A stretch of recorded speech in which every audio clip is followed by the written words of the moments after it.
Bukan polisi namanya kalau tidak bisa mengungkap kasus kejahatan dan menyeret orang yang bersalah untuk mempertanggungjawabkan kesalahannya atau perbuatannya. Jikapun itu polisi agak lambat, tentu saja karena polisi perlu berhati-hati supaya tidak salah tangkap dan kemudian mereka juga harus mempunyai bukti-bukti yang tidak bisa terbantahkan alias bukti-bukti ilmiah. Apa kabar kasus Subang? Kasus yang sudah berjalan hampir 1 tahun ini. Mudah-mudahan PR dari kasus pembunuhan ibu dan anak di Subang yang tepatnya berada di Jalan Cagak ini cepat mendapatkan jawaban meskipun kesannya memang agak lambat. Tapi kita toh tahu apa yang mereka dapatkan di lapangan itu memang hal-hal yang tidak mudah. Namun toh masyarakat Indonesia masih sampai hari ini menunggu berita baik tersebut. Karena keingintahuan dari kita semua, rasa penasaran yang sungguh besar buat kita semua, tentu hal ini menjadi pertanyaan besar juga ya dari masyarakat. Kenapa sih kita sebagai masyarakat ini tidak mendapatkan updatean langsung dari kepolisian mengenai perkembangan kasus ini? Alih-alih kita mendapatkan sebuah janji beberapa waktu yang lalu dan beberapa kali dan itu tidak terjadi. Namun sampai hari ini pun updatean yang kita dapatkan atau informasi dari kepolisian atau penegak hukum ini sungguh-sungguh minim. Bahkan gelar perkara pun yang sudah dilakukan kita baru tahu. Tapi kita juga sudah mengetahui dari Bapak Benny Mamoto bila mana updatean itu atau perkembangan-perkembangan itu selalu diberikan kepada masyarakat. Tentu saja ini akan menjadikan sebuah manuver-manuver baru dari pihak-pihak yang terkait atau pihak-pihak yang melakukan Raja Pati ini. Jadi memang susah ya, serba salah begitu. Namun berbeda yang dilakukan oleh Dr. Hastri, yang mana beliau itu pada saat diwawancarai oleh Anjas, beliau mengatakan bahwa sangat serius dengan kasus ini dan tetap saja menjadi sebuah beban karena tugas beliau ini sudah selesai, ternyata masih menyisakan beban yang sangat besar, di mana ternyata tugasnya yang selesai itu tidak atau belum selesai dirilis siapa pelakunya. Tetapi sekali lagi, barangkali Dr. Hastri pun sangat sadar bahwa meskipun beliau tahu atau mengetahui sesuatu dari hasil otopsi yang kedua itu, bukan wewenang beliau untuk mengatakannya, meskipun Ibu Dr. Hastri ini mengetahui sesuatu. Dari updatean terbaru Dr. Hastri kemudian membuat kekepoan para deterjen ini sesegera menyerbu channelnya Dr. Hastri. Di sana beliau juga secara tidak langsung sepertinya memberikan edukasi kepada masyarakat. Begini loh cara kerja mereka. Dan hal itu benar-benar membuat kita yang terwowow ya sebagai masyarakat awam ini, di mana ketika mereka melakukan otopsi dengan benar-benar perasaan yang rileks, walaupun dalam kondisi ketika sebelum mengotopsi itu mereka harus berdoa dulu. Tapi toh ini kan kita mengerjakan sesuatu dengan orang yang sudah meninggal, bagaimana sih? Apalagi barangkali banyak yang diotopsi itu orang-orang yang menjadi korban kekerasan kemudian meninggal. Ini kan benar-benar seperti yang membuat bulu kita bergidik-gidik ya. Dari video channel Dr. Hasri ini sesungguhnya seperti sebuah bahasa yang tersirat gitu ya, tersirat bahwa ini loh pekerjaan kami itu seperti ini. Dan memang sebenarnya itu loh yang ditunggu-tunggu oleh masyarakat ya, meskipun Ibu Hasri tidak mengatakan hasil dari otopsi Ibu Tuti dan Amel itu seperti ini, seperti ini, seperti ini ya. Alih-alih beliau mengatakan bahwa hasilnya itu dari otopsi kedua dengan rusaknya wajah dari Ibu Tuti ini menandakan bahwa pelaku ini adalah seorang psikopat. Mendengar itu aja, itu kan seperti sebuah informasi yang benar-benar kita tunggu selama ini. Benar nggak, Besti? Ya kan? Dan dari channel tersebut, Bu Hasri menayangkan bagaimana mereka melakukan pekerjaan mereka dengan profesional sekali. Itu benar-benar kita sepertinya hanyut, larut. Sepertinya kita berada di sana, ya, dengan mereka begitu. Kenapa polisi tidak melakukan hal yang sama seperti Bu Hasri? begitu. Jadi sesungguhnya masyarakat ini butuh edukasi, butuh pengertian bahwa polisi pun melakukan hal yang sama seperti uh, yang sudah diberikan oleh Ibu Harti. Ngerti nggak sih kalian ini ya? Mudah-mudahan nggak bingung dengan penjelasanku.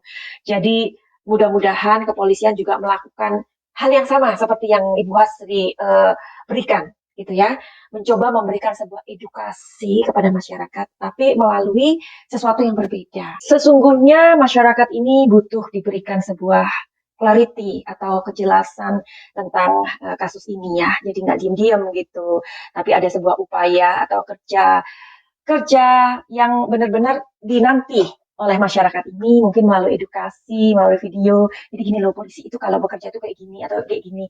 Ya semacam-macam itulah ya, sebuah kegiatan. Jadi memang berbeda ya. Seperti Bu Hastri, beliau tidak tidak mengatakan kasus ini akan begini-begini, enggak, tetapi lebih kepada ini loh pekerjaan seorang dokter forensik itu seperti ini gitu. Jadi itu akan memberikan sebuah penyampaian yang berbeda. Ya mungkin ya, tetapi ini ada kabar gembira buat para pelaku Subang ya. Jadi buat pelaku Subang di Jalan Cagak, kabar gembiranya itu kayak gini. Jangan mentang-mentang polisi itu sepertinya agak lambat dengan apa yang dikerjakan mereka sekarang dan mereka belum tertangkap. Jadi kalian masih mempunyai waktu bersenang-senang atau apalah ya. Dan sepertinya kalian itu mengejek kepolisian atau kalian itu mengejek deterjen ya, mungkin kalian bangga dengan pekerjaan kalian saat ini, tapi percayalah bahwa lambat laun kalian ini pasti akan tertangkap dan harus bertanggung jawab dengan perbuatan kalian. Dan kabar gembira itu adalah sebagai berikut. Warna biru itu bernama luminol. Dia adalah suatu zat kimia yang menghasilkan kemiluminesensi dengan cahaya pendar berwarna biru. Ketika dicampur dengan suatu agen pengoksidasi yang sesuai, luminol merupakan suatu padatan kristalin putih hingga kuning pucat yang larut dalam banyak pelarut organik namun tidak larut di dalam air. Nah, ternyata luminol ini adalah senyawa kimia yang membantu detektif mengungkap kejahatannya. Jreng-jreng. Kalian penggemar komik detektif Conan atau sering menonton film yang berhubungan dengan detektif polisi, pasti pernah mendengar senyawa luminol ini. Jadi, senyawa yang telah banyak membantu detektif dari kepolisian dalam mereka ulang kejadian tindak kejahatan di suatu TKP atau tempat kejadian perkara. Namun, senyawa ini hanya bisa digunakan jika terjadi kejahatan pembunuhan yang mengeluarkan darah di TKP. Untuk kejadian pembunuhan sadis yang melibatkan senjata tajam untuk membunuh korban, para polisi tidak langsung menyemprotkan senyawa luminol pada tempat kejadian perkara. Hal ini dikarenakan detektif harus menginvestigasi TKP terlebih dahulu agar tidak menghilangkan bukti lain yang disebabkan oleh penyemprotan luminol secara langsung.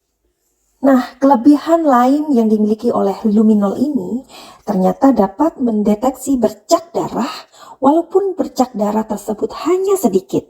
Dengan demikian, detektif dapat dengan mudah melakukan reka ulang kejadian kejahatan di TKP. Bahkan menemukan senjata apa yang digunakan dalam suatu kasus pembunuhan melalui regen luminol ini. Jadi bukankah ini adalah kabar baik buat para pelaku Subang ya? Jadi kalian bersiap-siap aja, jangan bangga dulu dan jangan jumawa. Kelebihan dari luminol yang lain adalah dapat digunakan dengan sangat mudah, dia tidak merusak logam dan dapat mendeteksi bercak darah dalam kadar 1 BP atau 1/1.000.000. Wow. Jadi meskipun ibarat kata TKP itu sudah teracak atau minim sekali, pastilah polisi nggak akan kalah dengan penjahat. Yuhu! Nah, itu tadi kabar gembira buat pelaku Subang. Jadi meskipun kalian menganggap bahwa kalian sudah menghapus sidik jari, tetapi polisi masih bisa untuk mendeteksi. Cuman kan polisi masih membutuhkan alat bukti yang ilmiah yang tidak bisa kalian bantahkan. Nah, terus ada tuh dari deterjen yang mengatakan tuh kayak gini. Kalau aku jadi mereka, aku nggak akan sibuk tuding sana, tuding sini. Jadi aku akan pakai jasa detektif. Nah, oke. Sekarang kita mau cari tahu ya. Secara singkatnya, polisi dengan detektif swasta dapat dibedakan secara kelembagaannya. Begitu, Besti. Kalau tugas polisi itu jelas ya. Polisi adalah penegak hukum yang sah dari negara. Begitu. Nah, kalau detektif ini merupakan sebuah agen penyelidikan yang bekerja secara perorangan tanpa ikatan dengan kenegaraan. Untuk meluapkan kekepoan kita ini, kita mau cari tahu aja yuk, apakah sebenarnya dari keluarga korban ini sudah mengusahakan sesuatu di luar polisi ya. Ini kan sedang ditangani atau sudah ditangani oleh kepolisian. Dari komentar-komentar netizen ini yang mengatakan seharusnya keluarga ini menyewa detektif. Oke, kita mau cari tahu ya, Besti.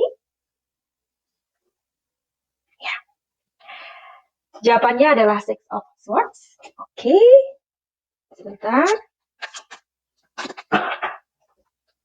Nah, buat kalian yang baru terdampar di sini, kalian harus tahu bahwa tarot bukan kita menyekutukan Tuhan atau kita kelmik atau kita musyrik, ya. Oke, jadi kartu tarot adalah kartu yang bercerita, adalah kartu energi. Kartu kedua adalah Page of Cups. Kartu ketiga adalah King of Cups. Oke, jadi awal-awal dalam kasus ini mereka ada upaya untuk ke sana, ya, ada upaya untuk mencari tahu, untuk tahu bagaimana sih tentang detektif ini, tugasnya ini dan itu, ini dan itu. Tapi setelah berjalannya waktu, ternyata ini sangat menguras emosi, menguras keuangan, materi, tenaga, dan lain-lain, dan lain-lain. Akhirnya mereka memasrahkan ini, kasus ini ditangani oleh kepolisian saja. Kita doakan kalau begitu agar kepolisian ini mendapatkan banyak kemudahan dan untuk pelaku Subang. Jadi seperti yang tadi Madam Suki katakan bahwa jangan bergembira dulu ya, karena setiap kejahatan pasti mempunyai masa atau waktu yang tersendiri. Karena kebenaran itu sifatnya seperti air. Jadi sifat air itu tidak bisa untuk dihalangi ya, karena kebenaran itu memiliki caranya sendiri. Jadi kalian boleh bersenang-senang saat ini, tetapi tidak selamanya. Jadi, finally, begitu aja. Send love and light. Salam cahaya.